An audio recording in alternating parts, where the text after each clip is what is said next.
So hello, good morning, good afternoon, good evening to all. Welcome to this Soccer Hub IFK Talks.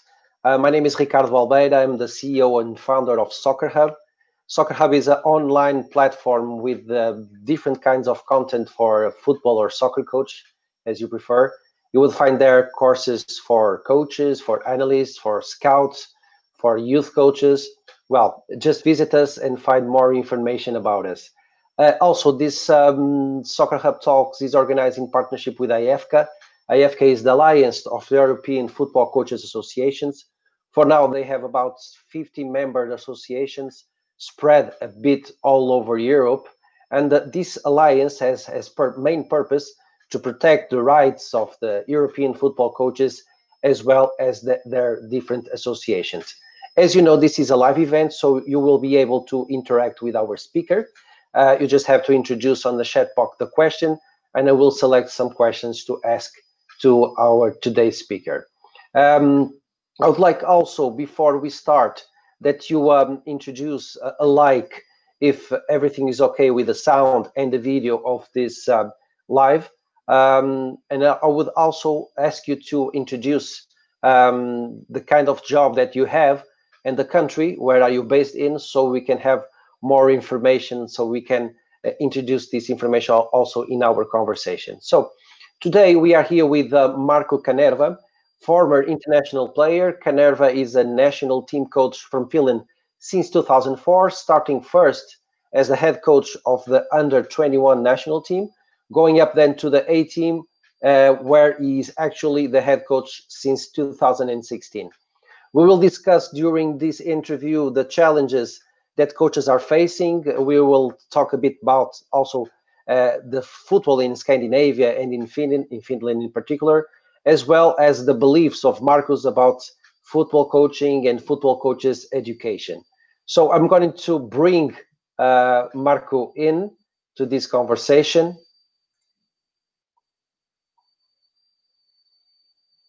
Hello, everyone. Okay, Marco, hello. Yeah. Hello. Good afternoon. Good afternoon. Thank you for accepting our invitation. Pleasure. It's a great pleasure to have you here with us. You are the national coach of Finland, so we're very happy to have you on board. Thank you for accepting the invitation, and thank you for giving some of the knowledge and share some of the knowledge with our audience. Thank you once again, Marco. Thanks. So I will start with my first question. And it has to be a bit about the reality that you are working with, the Scandinavian reality and the Finnish football in particular. I would like to ask you, what are the main challenges that the Finnish football is facing nowadays, and the main challenges that also the football coaches over there in Finland are facing? Yes. One of the challenges we have right now and still have, we are lacking some resources. And if you think about facilities, it has been a lot of improvement. If you think about training facilities in Finland, if you think about fields, artificial fields, indoor halls, because we have very short season here in Finland. Our first league, they have 7 months season, and we have quite hard winter here. So we have been lacking good facilities, especially during the winter time.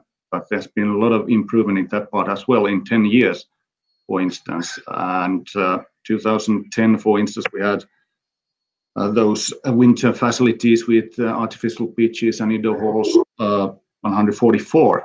And now we have 387. So the development has been positive in that sense. Of course, we need some financial resources for the clubs, especially be able to hire some staff.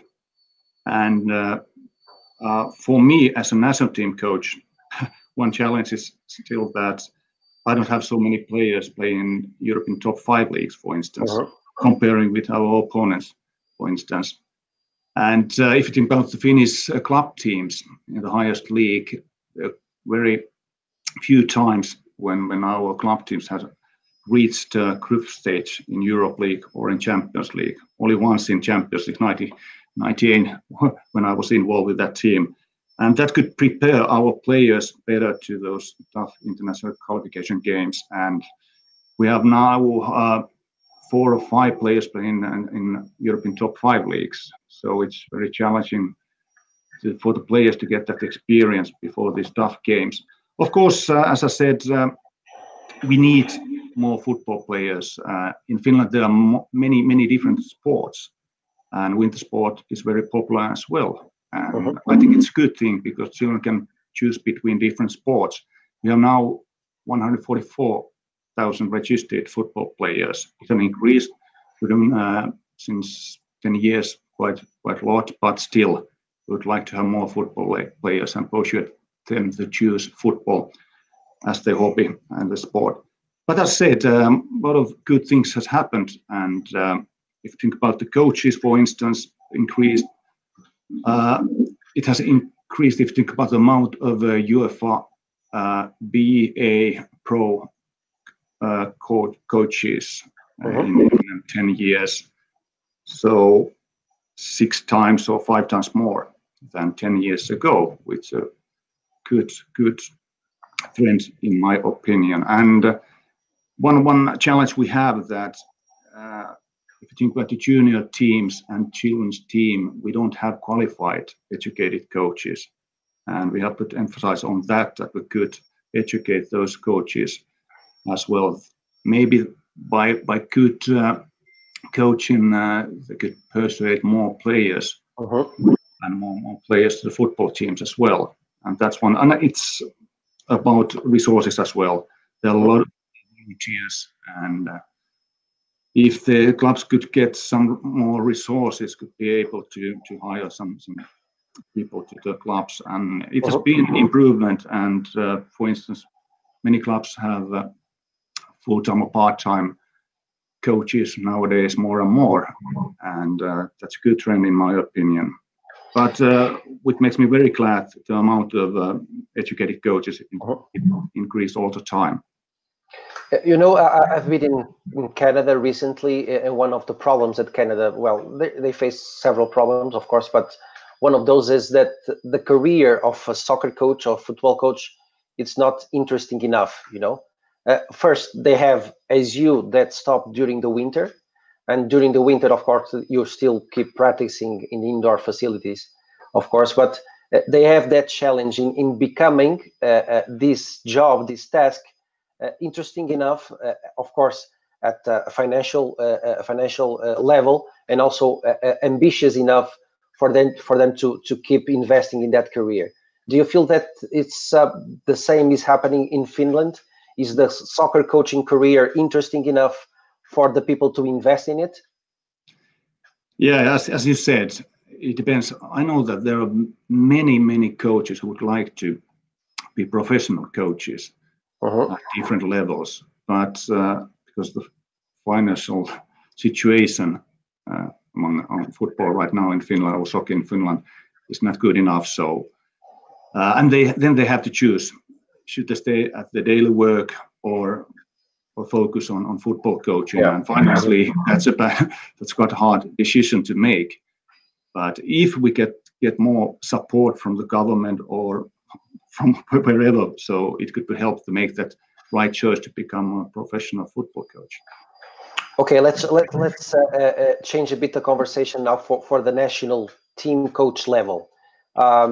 We know that those kinds of coaches are facing now different realities.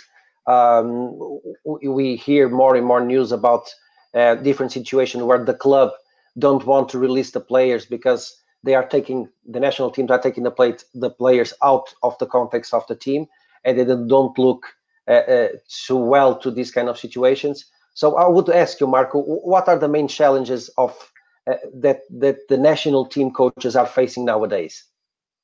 Yes, that's one good thing what you mentioned actually, and unfortunately that happens with our youth national team players as well, because many of our young players go to academies abroad, and then we have some problem to make that kind of agreement that how to use those players. I think it's very beneficial for these young players to play international games, qualification games, and friendly games. But in a way, the clubs are quite jealous about those players, and that requires a lot of good negotiations between the club coaches and the youth national team coach as well. For me, for instance, the challenge is that amount of international dates, FIFA dates, has decreased during 10 years. For instance, previously we had 2 dates for friendlies in February and in August. Nowadays, all the games, 10 days, 10 games, they are all competitive games, qualification games. Okay. So for me, what I need to have more time to develop the players and the team as well, that's one big challenge for me. And if you think about upcoming qualification games, for instance, I have so few days to prepare for the team for these important games. And previously there were 3 days between the games. Now there's only 2. And if you think about you meet 2 different kind of opponents, for instance, then after 1 game you have to travel, or it's more or less recovery day. And then you have practically only 1 day to prepare your team for the next game. And I face some problems with getting players from the clubs as well, because there can be minor injuries or something like that. And it requires a lot of good discussion with the club coaches. And that's why I find it very important to have good connections with club coaches. And then it's easy to make some kind of agreements when to release the players. Okay, thank you, Marco. I would like to remind you, our audience, that you will be able to ask questions to Marco. It's a great opportunity. It's not every day that you have the opportunity to ask questions to a national coach. So I will keep on and ask you. Most or many of the people that follow us at Soccer Hub are aspiring coaches. You know, they want to start their career as a soccer coach. I would like to know a bit more about your career. How did you start coaching, and what were the main difficulties and challenges that you faced at the beginning, Marco? Yeah, sorry if I use the term football coach. In Finland, we call it football. I'm sorry. Yeah. It's okay, it's fine. I started during my playing career as my son's team coach, and I suddenly ended up to be one of the coaches. And it was, in a way, I'm educated as a teacher as well. So for me, working with those 5 to 7 years old children wasn't so challenging in a way, but it's totally different because the children came from different kind of background, football backgrounds. And the problem I faced first was the facilities. So it happened so that we had to find some kind of park or some kind of field from school park or something like that to be able to have some training sessions over there. And nowadays, it was 20 years ago. Nowadays, the situation has improved a lot. But then what was challenging still that how to handle those 20 kids and keep them motivated all the time. And that requires a lot of good beforehand planning, how you plan training sessions. And I experienced that you have to organize the training sessions so that there will be a lot of play, a lot of games, competitions, and you have to get the children enjoy being there in the early stages as well. And that was a very eye-opening experience for me in a way, and very challenging. And many people think that's easy to coach young children, but it's not. It's very demanding in a way.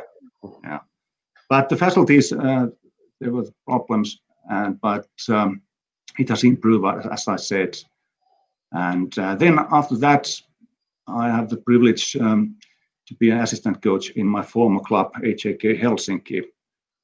And beside my former coach, Jyrki Heliskoski. And then next year, I worked with a very successful Finnish coach. And those years, they were very useful for me.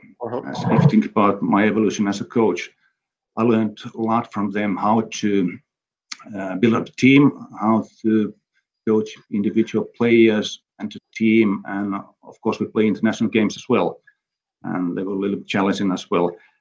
But I took something from the way of coaching and leading the team, and of course I was wondering all the time what I shouldn't take with me, and that was very, very useful period. And after that, I took responsible for first division team in Finland here in Helsinki, and that was my first job as a head coach.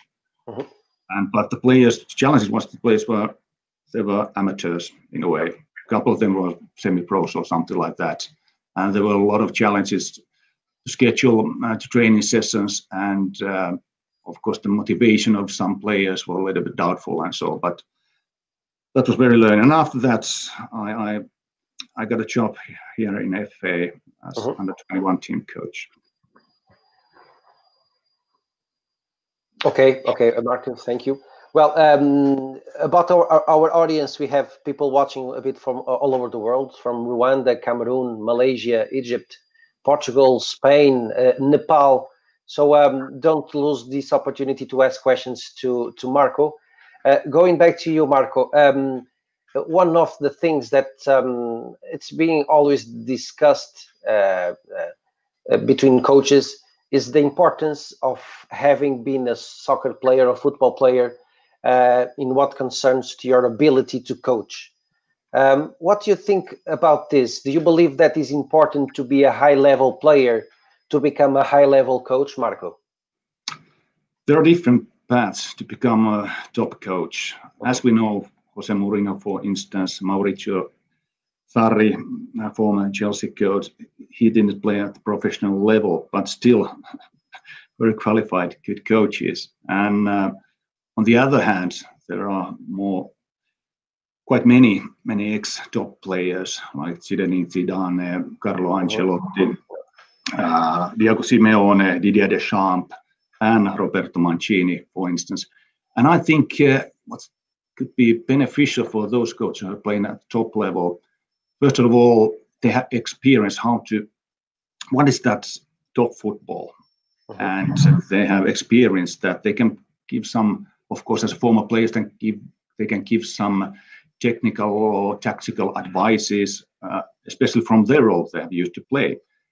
But the most important thing is how to handle the pressure, for instance, how to prepare for those tough games, and that could be the beneficial thing. But as I said, there are two different ways to become a top coach, and if you start your coaching career very early, you have more time to prepare and study what's the coaching and learning by mistakes as well.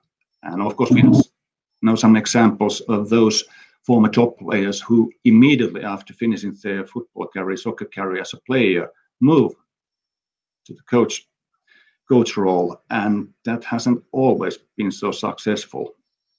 But as I said,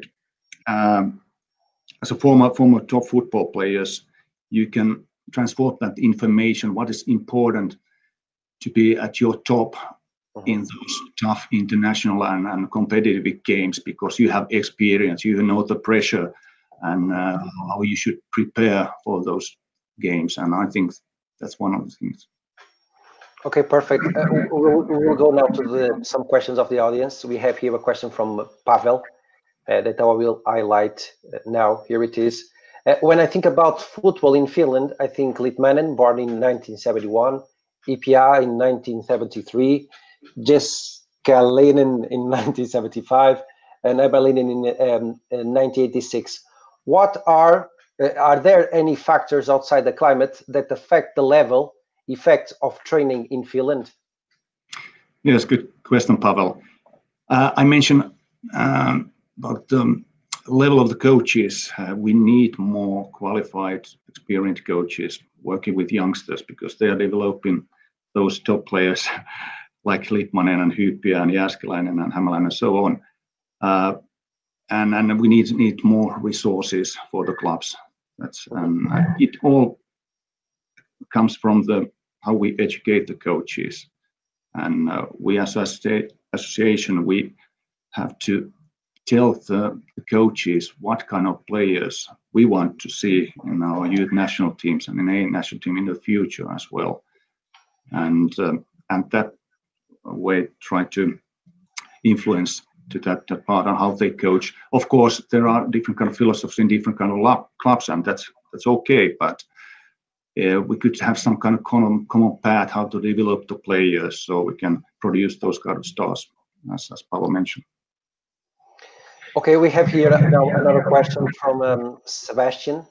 He has like a Nordic name. I'm not sure if he's Finnish or Swedish or. Okay.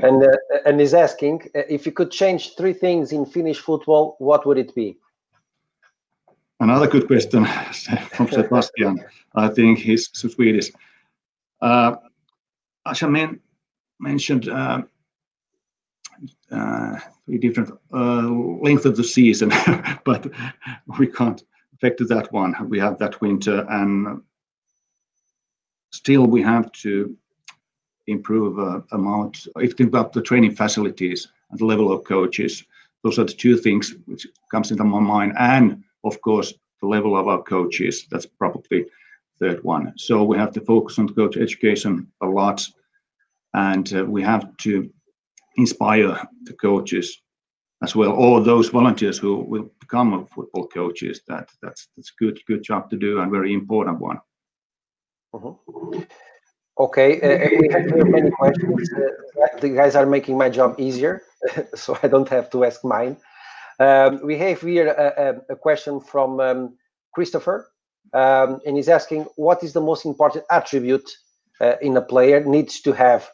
How do you help them to develop this attribute? I had a kind of a similar question to you, is what kind of attribute do you look when you are selecting the players to the national team? I think it can be related with this question of Christopher. And if there is a kind of a profile of a Finnish national player, can you help us out with this, Marco? Yeah, for me, when I first look, if you think about a national team, is how the player actually, when I'm picking up the team and squad, how the players has performed in previous games. And of course, I follow the club games as well, if he's fit and so on.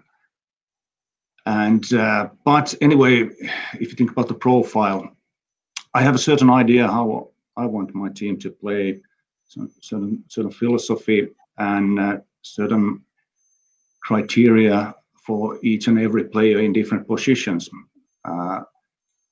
Of course, if you think about the defenders, first of all, I want them to be a good defenders. They have to be able to win 1v1 situations.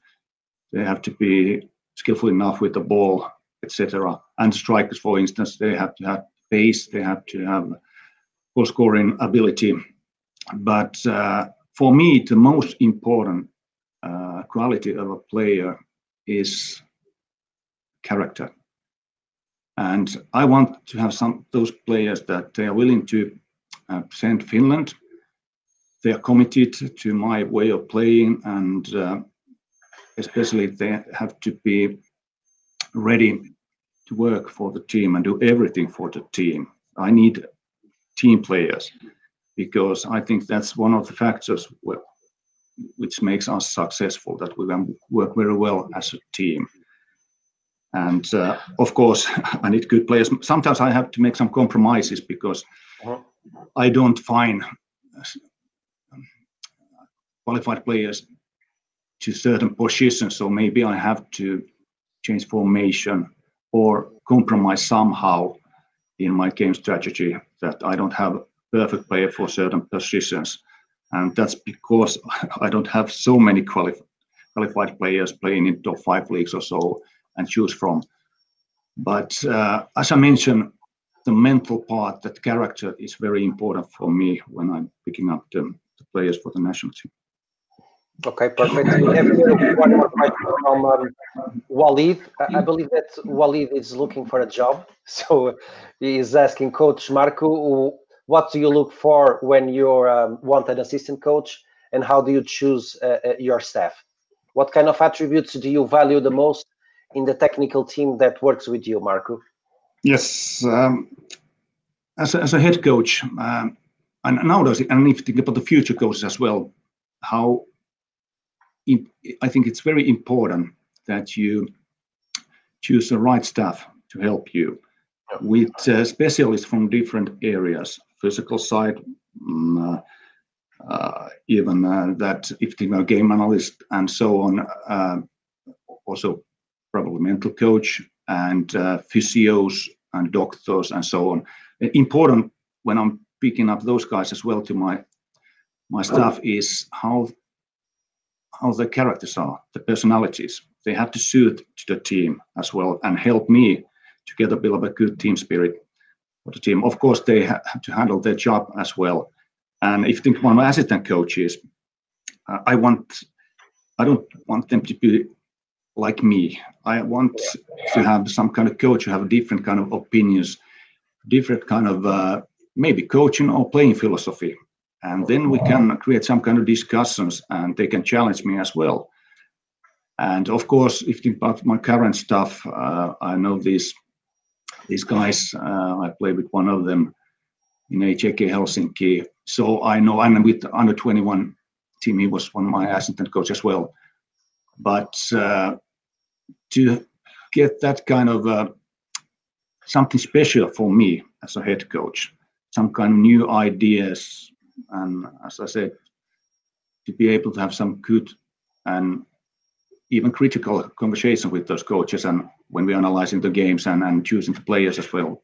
Of course, every coach has different kind of opinions of certain players and so on. And it's important that those my assistant coaches, they have some kind of opinions and then they can explain why they want to have certain player to my squad and so on. Okay, perfect. We have here now a question from a coach that is working in Norway with children. It's Gintaras Budrikas. What do you think about children's trainers in Scandinavia? Do you think that it's good that parents are trainers here? Yeah, I think what we face in Scandinavia, because we are lacking those professional coaches working with young children, we have a lot of parents who are doing that job. And in a way, if you think about 5-6 years old, if you are that kind, you don't have to have so much football knowledge, in my opinion, in coaching young children. The most important thing is that you have that kind of qualities that you can motivate, inspire, and get the children love football and be involved with football. And then when you go further, and when the children get older, they of course they want to learn more about football, technical and tactical stuff. Then you need more qualified coaches as well. And still, we are lacking that in Scandinavia, especially in Finland. We do that, but the situation has improved. But working as a junior coach, it's very important quality that you have, that you can cope with different kind of children, their characters, and how you can handle the team as a unit as well, that everyone feels that they belong to this team and have fun. One more question now from Rivi Dauti. How does a typical national team meeting before a game looks like? And are there any methods you use to maximize the preparation for the next game, given that the time with the players is very, very short? Excellent question, Rudy. As I mentioned, it's very demanding nowadays to prepare the team. And what I do now, we are facing Greece next Thursday, and then on Sunday we meet Italy. So there are 2 days between those games, and I have 4 days to use before Greece game. And most of my players will play on Sunday, and they travel to Finland. Yeah. And Monday, it's more or less recovery training for most of my players. And then actually have only 2 training sessions before the Greece game. And it will be one training sessions we focus on defending, another one with attacking. Of course, we have to somehow go through the set pieces as well. So it's very demanding. We're lacking time. Of course, we have tactical meetings where we present opponent, and I used to have some individual feedback from previous games as well for the players, and we divide the players between 3 coaches, me and my assistant coaches, and during those 2 days, first days, we go through those feedback using clips from previous games, and try to at the same time tell what we are looking for, what's our way of playing, and then if you think about what happened between the games, now we don't have to travel because we play 2 home games. So it's recovery training for those who have played, and for those who hasn't, it's more loading train, maybe 1 hour. And then we have only 1 training session, tactical training session, to prepare for the Italy game, which is very difficult and demanding. But of course, we have faced Italy in this qualification once, so we know approximately what to improve, because we lose 2-0 there. And but for the individual players, because I've met them quite many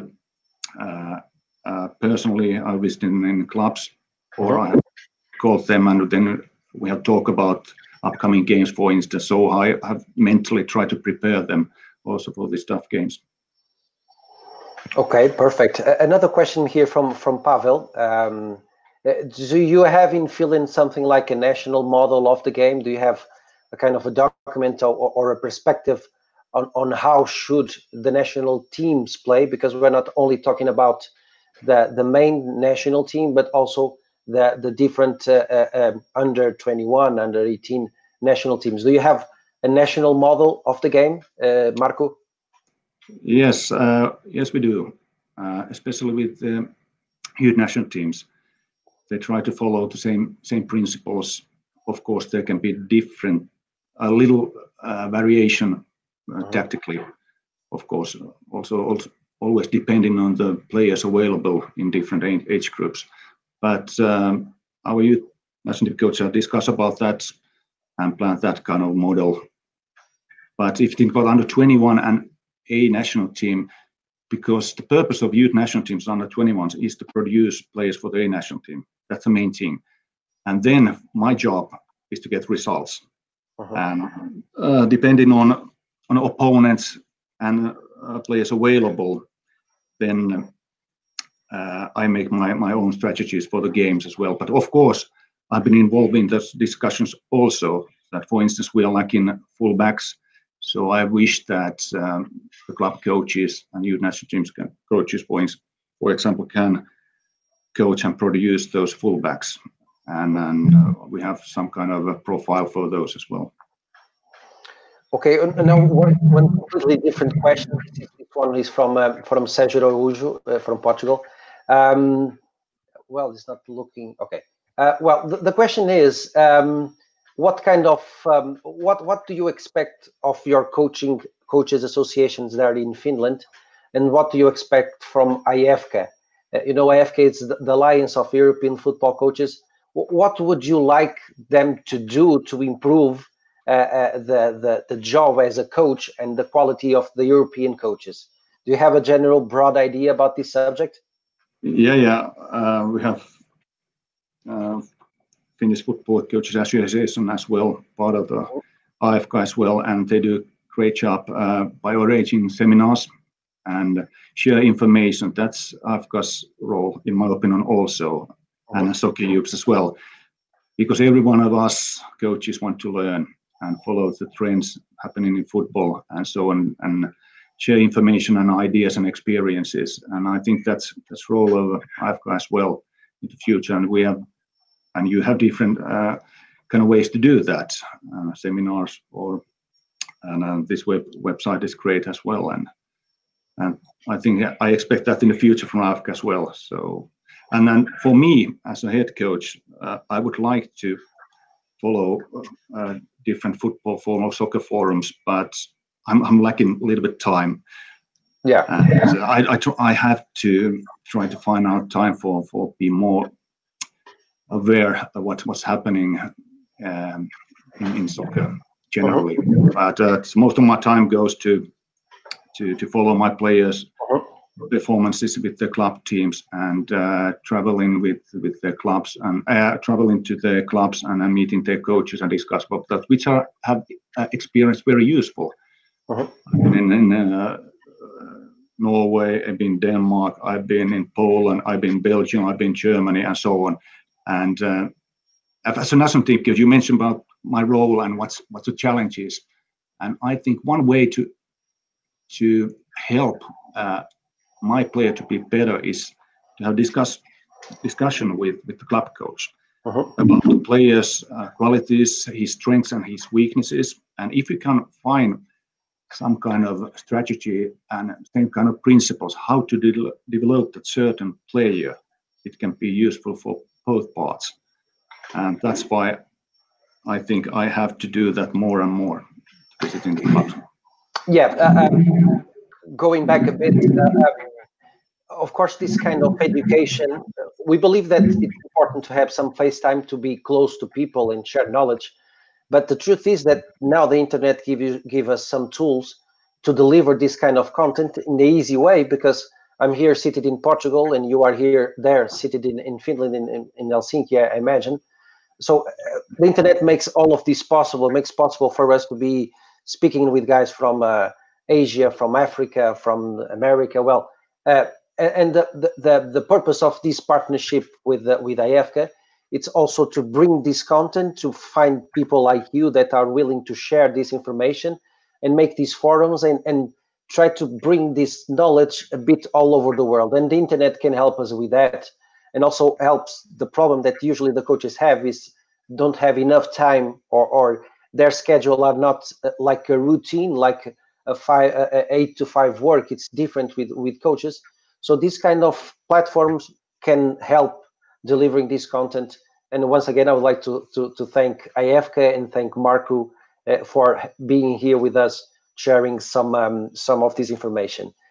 Before we finish, we have about more, I would say, 10 minutes. I have here one question from Jungam. Do you think it would be a good idea to encourage Finnish coaches to study and develop their career as coaches in other countries where football is at the highest level?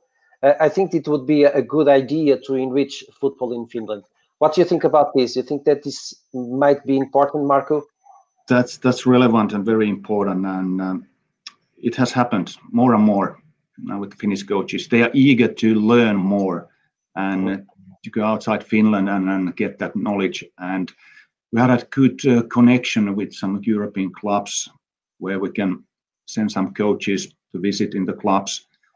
And it helps, of course, when we have more and more young players in European academies. So we have the connections there, and we have used that connection to send some coaches to study there. And there are a lot of inquiries all the time from the coaches. I would like to go to Holland, the Netherlands. I would like to go to Germany or Switzerland, wherever. Do you have any connections there? And we, of course, as association, we try to help them to go there. And it will enrich, of course, the knowledge of the coaches. And important, if you go abroad, that you don't keep all the information by yourself, that try to share it with your colleagues, with your club, and generally with by different kind of platforms you have available. And it has improved a lot. And hopefully the coaches are eager. Of course, it requires sometimes money, time to go there. And I think, and I recommend that as a coach, you choose very carefully where to go. What interests you? If you're specialized in youth football, you should find that kind of country and club where they do a good job in that part. And then you can get some good ideas, which will help you to be a better coach. Yeah, hopefully we can find a partnership between Soccer Hub and the Finnish FA, so we can deliver more and more content to your coaches.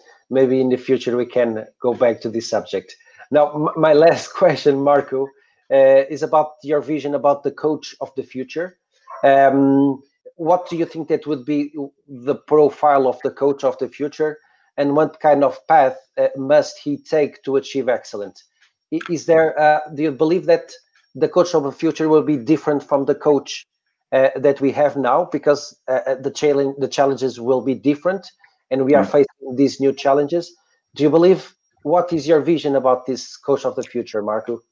I think the role of a coach at the top level, at least, will be more handling management.